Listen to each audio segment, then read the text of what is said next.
Hi everyone, welcome back to my channel. আজকে আমি class 4-এর butterfly বই থেকে লেসন 9-এর অ্যাক্টিভিটি 5 আর 6 তোমাদের সলভ করে দেখাবো। পেজ নাম্বার 102 ও 103। তো দেখো, আমি ভিডিওটি শুরু করছি।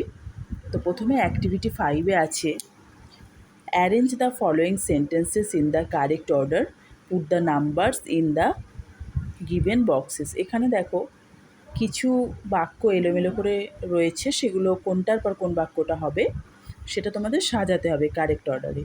তো প্রথমেই আছে Mohsin felt sad for the man, এটা হবে 5।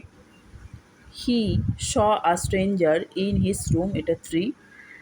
Mohsin was sleeping at night, এটা 1। ডি নাম্বারটা আছে a mild sound woke him up, এটা 2। ইটা হবে মহসিন কট হিম স্টিলিং, এটা 4 নাম্বার হবে। তারপরে অ্যাক্টিভিটি 6-এ আছে অ্যান্সার দ্য ফলোয়িং কোয়েশ্চেন্স। কোয়েশ্চেন্সের উত্তরগুলো একটু বড়, তাই জন্য এখানে বইতে লেখা সম্ভব হয়নি, ওটা আমি তোমাদেরকে খাতায় লিখে দেখাচ্ছি।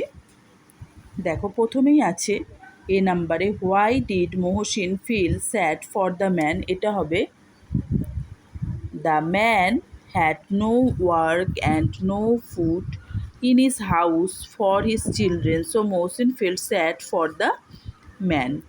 তারপর দেখো বি নাম্বারে আছে what did Mohsin give the thief, ওটা হবে Mohsin gave money to the thief to start a business.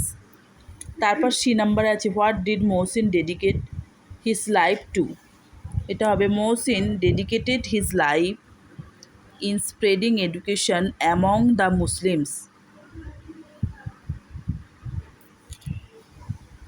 Last প্রশ্ন, হোয়েন ডিড মহসিন ডাই, এটা হবে মহসিন ডাইড ইন 1812। তো আজকে আমি আমার ভিডিওটি এখানেই শেষ করলাম। ভালো লাগলে প্লিজ একটা লাইক সাবস্ক্রাইব অবশ্যই করে শেয়ার করে দিও।